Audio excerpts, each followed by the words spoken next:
Assunto sério que eu quero chamar a atenção, especialmente de você que é homem. Vamos falar sobre a saúde do homem, afinal estamos em novembro, mês escolhido para chamar a atenção para os cuidados de prevenção e exames, especialmente do câncer de próstata. A estimativa do Ministério da Saúde é que sejam diagnosticados mais de 72 mil novos casos de câncer de próstata apenas esse ano, em 2023. Para falar sobre os sintomas, o diagnóstico e os tratamentos, nós recebemos o médico urologista, Dr. Marcelo José Sete. Boa tarde, doutor. Bem-vindo ao Ver Mais. Boa tarde. É um prazer estar aqui hoje. A gente que agradece a sua disponibilidade. Doutor, por mais que se fale em saúde integral do homem, quando se fala em câncer de próstata, é um tabu muito grande para os homens. Mas por que é importante entender, né, a próstata, a função dela, para conscientizar mais pessoas? Perfeito.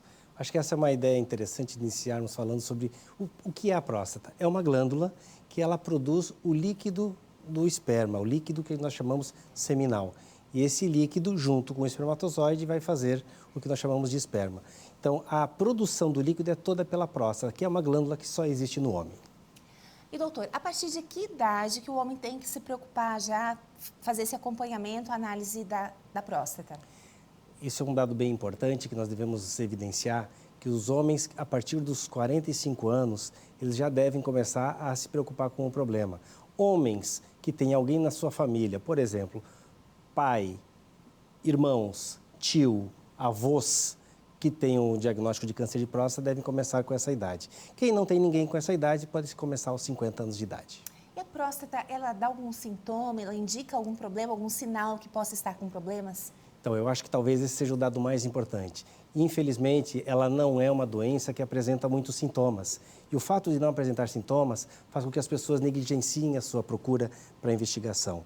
E nós temos a nossa melhor qualidade de tratamento nesses pacientes no início, quando a doença é diagnosticada no início dela, de uma forma precoce. É quando nós começamos, sim, um tratamento muito mais adequado e muito mais eficaz para o paciente. Doutor, a gente, ao longo dos anos, sempre ouviu muitas piadinhas, né? O pessoal acha que com isso torna o assunto mais leve, mas hoje em dia ainda existe um tabu, um preconceito, especialmente do exame de toque, que é necessário também, além do exame de sangue? Eu acho que você tocou nesse dado que também é bem importante. Nós devemos, para fazer o diagnóstico de câncer de próstata, fazer um exame de sangue que se chama PSA e, associado a isso, o exame de toque retal. É um exame indolor, que demora segundos, mas ainda existe sim um pouco de resistência à sua realização. Graças a Deus a gente vê isso diminuir ano a ano e a gente acredita que isso se deve à informação, principalmente, e à ajuda das mulheres que fazem com que os homens procurem mais cuidar do próprio organismo, do corpo. Já que o senhor citou as mulheres, né? Muita gente fala, porque as mulheres costumam mais procurar o médico, já estão mais acostumadas. Mas eu, como mulher, posso dizer que, de qualquer modo, também não é a coisa mais agradável, mais prazerosa do mundo fazer um exame de preventivo, até mesmo, né, os exames de mama, que é a mamografia.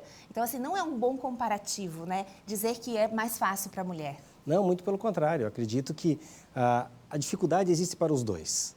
Só que a gente acredita que as mulheres são um pouquinho mais cuidadosas do que os homens para evidenciar a sua saúde, né?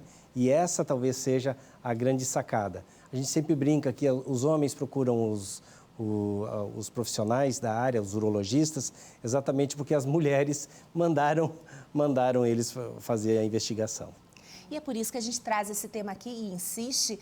E tem mais uma coisa, que é mais um estímulo para convencer você que é homem ou seu companheiro aí no médico, as mulheres vivem 7 anos a mais na estimativa de vida justamente por causa disso também, né, doutor? Porque as mulheres se cuidam mais e têm uma qualidade melhor da sua saúde, exatamente porque elas fazem esse preventivo que é tão importante para todos nós.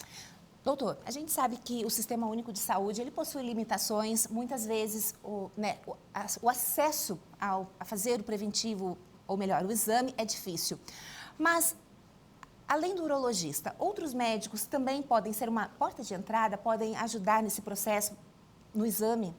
Nós acreditamos que essa talvez seja, principalmente no Sistema Único, a melhor porta de entrada. Exatamente quando nós temos o exame de PSA como um exame extremamente importante que diagnostica aproximadamente 80% das doenças denominadas câncer de próstata. Sim, eu acho que o SUS é uma porta de entrada fantástica para fazer o início da investigação desses pacientes. Isso significa, se o homem, então, se ele vai ter uma consulta com um clínico geral, ele pode comentar, doutor, já passei dos 45, não fiz nenhum exame ainda de próstata, o senhor pode, então, fazer o encaminhamento? Eu acho que isso talvez seria uma forma muito importante para você abordar isso com os seus familiares e com as pessoas ao seu redor, de que essa seria talvez o início, sim. Quando se fala em Sistema Único de Saúde, eu acredito que a consulta com o clínico geral é mais acessível e acredito que seja, sim, uma forma interessante de entrar. Perfeito, uma ótima estratégia. Doutor Marcelo, chegou uma pergunta no nosso WhatsApp, a produção vai colocar?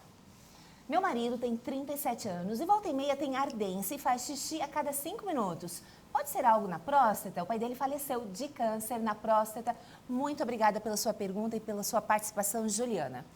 Juliana, olha só, tem uma coisa bem interessante. Nós falamos muito sobre câncer de próstata, que sem dúvida é a mais grave das doenças da próstata. Mas existem outras duas doenças que são também extremamente importantes. Uma delas é uma inflamação da próstata, que a gente chama de prostatite. A prostatite é uma inflamação que pode muitas vezes causar sintomas parecidos com o que o seu marido tem. Então deve ser investigado. A terceira doença da próstata, e essa talvez seja a mais frequente em todos os homens, é o aumento benigno da próstata, que também é importante, só que tem características benignas, apresenta sintomas urinários, de acordar muitas vezes à noite, urinar um jato fraco e uma série delas que também deve ser investigada. Então, na verdade, nós quando falamos em próstata, nós temos que pensar nas três possibilidades, sim. Doutor, um fator tanto para homem quanto para mulher é o medo de descobrir algo. Sim. Né? Eu sou forte, né? Não, assim, acha que pode dar conta sozinho. Isso também é uma barreira muito grande, especialmente no Novembro Azul. Eu acho que talvez essa seja uma das grandes preocupações, né? O homem tem dificuldade de chegar até o momento de chegar e dizer, não, eu tenho uma doença, eu tenho que tratá-la. Muito pelo contrário, se você entender que essa doença tem cura e tem condições de ser tratada no seu início, isso deve ser um estímulo para procurar um profissional. E é por isso que a gente traz esse assunto. E o doutor Marcelo trouxe de uma forma tão leve, tão simples também, porque é esse o nosso objetivo, né? Claro. Trazer essa informação, fazer com que você também faça essa reflexão. Cuide de si próprio com mais amor, porque é um ato de amor também. Sem dúvida. E a gente acredita que cada vez lembrando mais as pessoas, mais vezes nós teremos um Novembro Azul mais importante para as pessoas lembrarem e cuidar de sua próstata. Doutor Marcelo, muito obrigada pela sua presença aqui. Prazer. Obrigada.